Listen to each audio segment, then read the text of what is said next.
ايه اخبار فاست اكس؟ لو انت مهتم بايه اخبار الفيلم ده، فانا عندي مثلا بتاع حوالي 3 اخبار كده على السريع، من ضمنهم سبويلر. فقبل السبويلر دي هنوه قبليها كده. يعني الافلام دايما بيتعمل لها تست سكرين كده، دايما بيعزموا اي حد سكريننج كده، سيكريت سكريننج صغير كده، دايما بيبقى فيه عقد تمضي عليه انك ما تقولش اي سبويلر، او ما تقولش اي حاجه عن اللي شفته، لان طبعا لو انت قلت ساعتها بيبقى فيه عقوبات ماليه او ممكن توصل للقانونيا. فالموضوع بيبقى كبير، وده ببساطه اي استوديو كبير بيبقى محتاج حاجه زي كده، لان بيبقى عايز يعرف ماشي احنا عملنا فيلم حلو، انا كمنتج مبسوط، المخرج طبعا اكيد هيبقى راضي عن شغله 100%. احنا عايزين نعرف رد فعل الناس ايه، فاحنا يعني عايزين نشوف تيست كده على السريع لمجموعة ناس، يا ترى هيبقى رد فعلهم مثلا على حاجة زي دي ايه. هل نقدر نعدل حاجة زي دي ونعمل الشوتس لعدة تصوير الصغيرة مثلا لحاجات بسيطة ما عجبتش الناس، او نمسح حاجات او نضيف ناس، ايا كان من الحاجات زي دي. برضه نفس الكلام في الكوميديا، هل الكوميديا لذيذة، هل نزود نقلل. ده ميزان لاي استوديو كبير دلوقتي، لاي فيلم تقيل، لاي استوديو كبير. في اخر الحاجات اللي سمعتها ان الفيلم ده فيلم المفروض اللي قبل الاخير في السلسله، مش جامد يعني، من اللي فهمت ان هو مش اللي هو يعني ولا الجامد. وبصراحه حاجه زي دي مش متفاجئ بيها يعني. فاست رغم ان هي تقيله، رغم ان هي نار على علم، رغم من ايا كان مستواها بالنسبه لك عامل ازاي، في النهايه الناس بتدخل عشان حاجه واحده بس او حاجتين: فين ديزل، تاني حاجه عربيه تتكسر. فمحدش مهتم جدا بالقصه، بس هم برضو كسلة يعني، عمرهم ما فكروا لو احنا يلا بينا نطور زي ميشن امبوسيبل كده مثلا، هو ايه رايكم نجيب صناع افلام تقال ونعمل قصه تقيله. المره الوحيده اللي فكروا يعملوا حاجه زي كده كان اعتقد فاست 7، وده بالنسبه لي من افضل افلام السلسله بصراحه يعني. هل ده ميزان نقدر نتكلم بيه؟ هل ده ميزان نقدر نقول لا ده فيلم هيبقى وحش وبتاع؟ لا، لان احيانا برضو خلي بالكم، احيانا بيحصل تيست سكريننج لحاجات زي دي والناس بتقول ده اعظم فيلم، مش عارف ايه، حاجه زي دي سي مثلا. طبعا في ناس بتسرب من تحت لتحت يعني، بس باكونتات فيك، اللي يقول لك ده اعظم فيلم من ساعه دارك نايت. ده اي فيلم نزل يعني، انا فاكر حتى اتقال على بيرس فري، اتقال على شازم، ده اعظم فيلم من ساعه دارك نايت. فبرضو الكلام ده مش هناخده بيقين ولا هناخده باحتمال كبير، بس ادينا بنسمع كلام. هل هيقلل حماسنا؟ هل هيزود حماسنا؟ لا، بس ادينا بنسمع اراء ناس، وهانت اهو كلها كام شهر وفيلم ينزل ونقدر نحكم بنفسنا. تاني حاجه عندي في حواري اخبار فاست اكس، هي احتمال انضمام ممثله جال جادوت للفيلم او للسلسله بشكل عام. احنا عارفين ان هي ما بتعرفش تمثل، احنا عارفين ان هي في زقه سياسيه ليها، وعارفين الكلام ده كله، بس في النهايه هي نار على العالم دلوقتي، هي مشهوره قوي ونجمه تقيله يعني. انا بسمع ارقام خياليه لاجرها حاليا.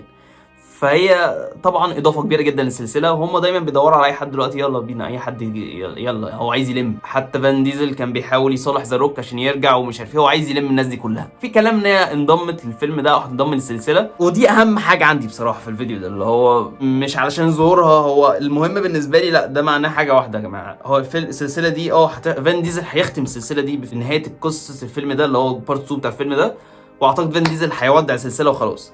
بس حاجه زي دي تخليني افكر، وبتخليني اتاكد من نظريه عملتها من فتره، اللي هو لا، فاست هيعمل عالم لنفسه. فاست مش اقل من مارفل، مش اقل من دي سي، مش اقل من جون ويك، بيعمل عالم برضه، مش اقل من اي سلسله فرانشايز ناجحه او ايا كان بيعملوا عالم فيها. عندك ماتيريال، عندك كاست تقدر تكمل قصص فاست اند فيريوس بناس تانية. وبرضه مع انضمام جال جادوت، ده حاجه بتاكد لي 100% ان هم هيستثمروها بشخصيتها في السلسله اكيد بقى فيما بعد، او سواء بالفيلمين دولت او بحاجه ليها بقى، مسلسل لوحدها، فيلم لوحدها، ايا كان. فانا متاكد حاجه زي دي هتحصل، بس هم هيستنوا بس السلسله تخلص ويبتدوا بقى يعلنوا عن السبين اوف والحاجات المشتقه من السلسله. اكيد هيحلبوا، لازم يحلبوا من السلسله، ما عندهمش اي حل تاني. لازم بعد السلسله دي عشان يقدروا يكسبوا فلوس حلوه ان هم يحلبوا في اي شخصيه كانت موجوده.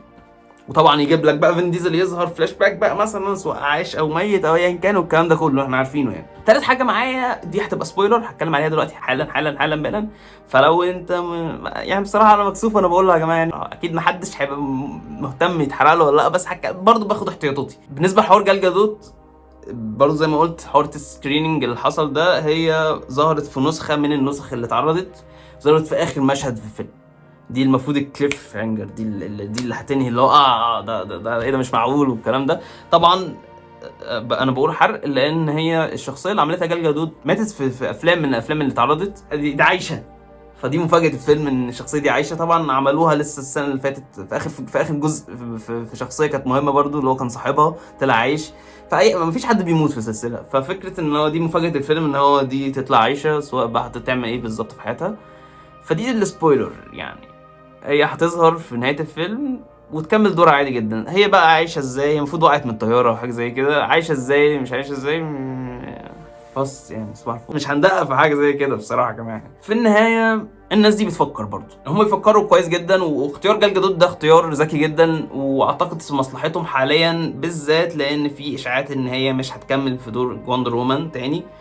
فعالم دي سي كان اخدها وقت وفلوس والكلام ده كله، فبما ان بنسبه كبيره جدا هيعملوا عالم جديد، فهيجيب كاست جديد لكل اعضاء جاست ليج.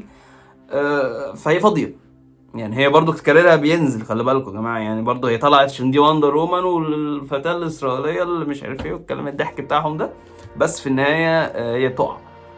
فاعتقد دي فرصه حلوه قوي ان هم يستثمروها سواء في سينما او ستريمينج، مسلسل او ايا كان. ان هو انا بالنسبه لي الخبر مش مهم عودتها للفيلم ده قد ما هو بالنسبه لي بيأكد لي فكره ان فاست بيعمل عالم سينمائي وبيحاول قدر الامكان يجمع ممثلين. ان هو لا يلا بينا، الموضوع مش هيبقى مبني على فان ديزل بس، لا احنا خلاص هننطلق يعني. هنعمل فيلمين، الاخر فيلمين دولت، ونبتدي بقى ايه نفرع افلام مسلسلات للسلسله دي. بس كده يا جماعه، دي حاجه كده جت قلت لازم يعني اي حد برضه، انا عارف في ناس مهتمه بالسلسله فحبيت برضه اتكلم عليها. ودينا هنشوف طبعا لو في حاجه قبل الفيلم هتكلم برضه، في اخبار مثلا الجزء الاخير هتلاقوني بتكلم برضه.